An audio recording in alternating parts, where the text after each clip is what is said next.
কথায় কথায় বাংলা চোর, কথায় কথায় বাংলা চোর।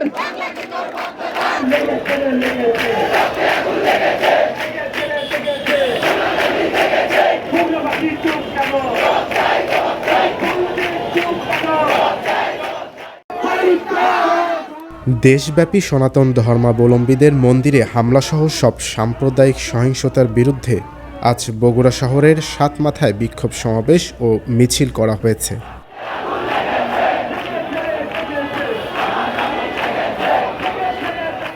সকালে বাংলাদেশ পূজা উদযাপন পরিষদ ও বাংলাদেশ হিন্দু বৌদ্ধ খ্রিস্টান ঐক্য পরিষদ বগুড়া জেলা শাখার যৌথ উদ্যোগে কর্মসূচির শুরুতে সাতমাথা থেকে এক প্রতিবাদী মিছিল শহর প্রদক্ষিণ করে আবার সেখানে ফিরে আসে। পরে বাংলাদেশ হিন্দু বৌদ্ধ খ্রিস্টান ঐক্য পরিষদ বগুড়া জেলা শাখার সভাপতি ডক্টর এনসি বারয়ের সভাপতিত্বে এক বিক্ষোভ সমাবেশ অনুষ্ঠিত হয়। সবাই অ্যালার্ট থাকবেন, যাই কত ক্ষতি হয়েছে আমাদের এই ক্ষয়ক্ষতিকে আমরা রোধ করবো। সবাই আপনারা সবাই সজাগ থাকবেন। সারা বিশ্বের হিন্দু অ্যাকশন, অ্যাকশন, সনাতনী অ্যাকশন।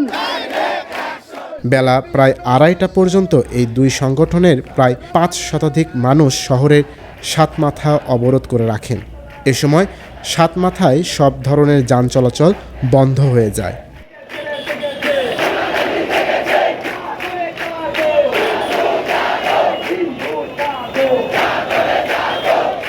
দৈনিক করতোয়া, বগুড়া।